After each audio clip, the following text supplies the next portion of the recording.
hope that wasn't... That was you, of course. That's fine. I haven't clapped yet, so I'll just shut off my audio. No, not that button.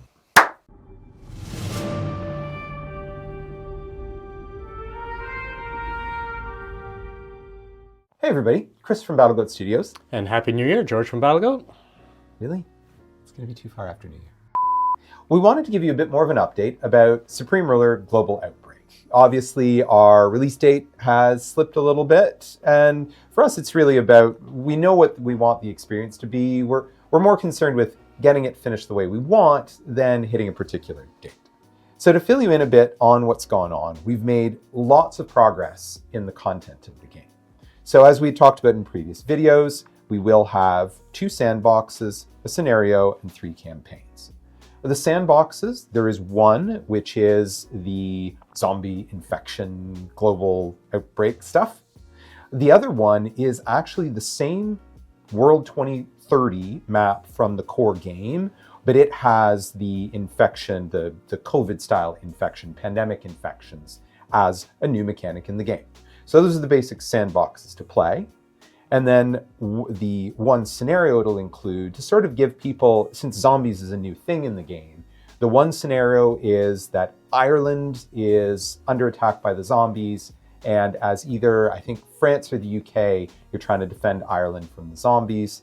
A smaller, quick scenario to get people going. But this, of course, doing all this stuff has required us to make a number of changes in how the game engine functions. Yeah, well, there have been mods in the past that have used zombies. One of the things that comes up now that we're making actual campaigns and sandboxes about zombies is, what do zombies really act like as a nation, and how does their government work? And clearly they don't have a government, they don't have much of anything, defining them except being zombies. And so things like operating factories, well, that probably shouldn't be a thing. And do zombies send out spies? They would probably be pretty easy to see. Other things like even trade or responding to diplomatic agreements, again, these are things that zombies don't do, so we actually have had to make changes in the game engine to understand the zombies better. I hear that the quality of education in Zombieland is really, really low. I know, and the healthcare system is terrible. I mean, all they want is their brains. And certainly even things like research. Zombies were doing research, which I'm sure would be very exciting, but again, something we're turning off, and that really is making it, as we play the game, come up with things like even retreating. Today we noticed, zombies retreat. Are they supposed to retreat? Would they ever retreat? Probably not from every movie I've ever seen. So as George mentioned, these things have been coming out because we've been building the campaigns. And I'll share a little bit about that the 2 campaigns you'll be able to play around zombie invasions. The first one is playing as Japan. The zombie outbreak has begun, and you're sort of reacting to this new threat in the world.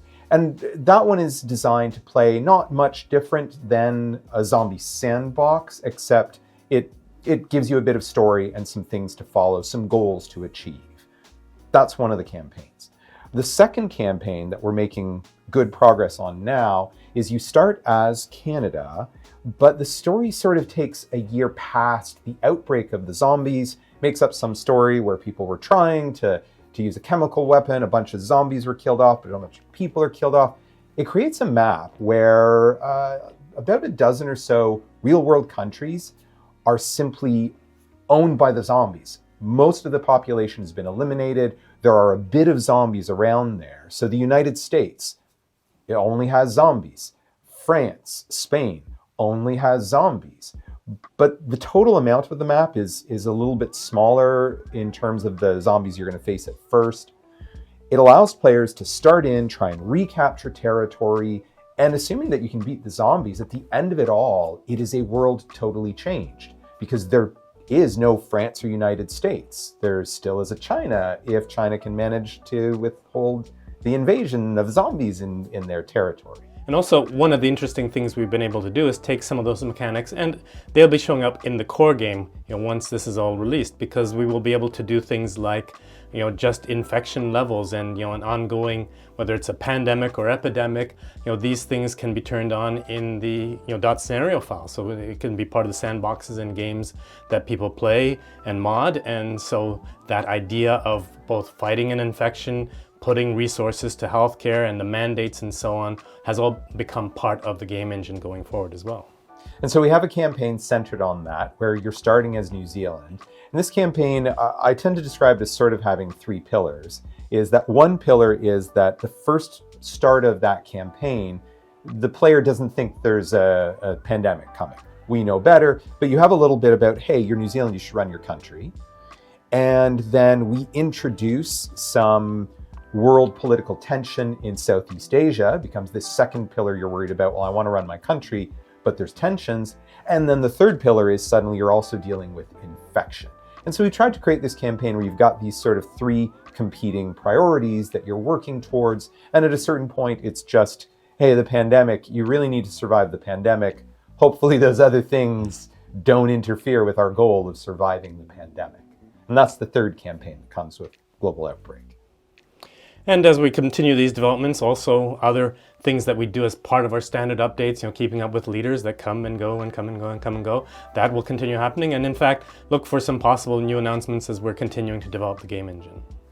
So if you haven't checked out the Global Outbreak page, which is separate from Supreme Ruler 2030, Global Outbreak will be available both as a DLC and as a standalone. I believe you'll have to pick which version you're wanting. But if you haven't checked out the page yet, you can go and you can wishlist it, because then Steam will keep you notified on our progress and when we actually have our proper release date and those sort of things. And if you've been playing anything within the Supreme Ruler library, we'd love to get your feedback on Steam forums, on our Discord channel, and definitely if you're enjoying the game, we'd appreciate a Steam review so that you can share those thoughts with the community. So thanks for watching the video. We'll see you next time. Bye.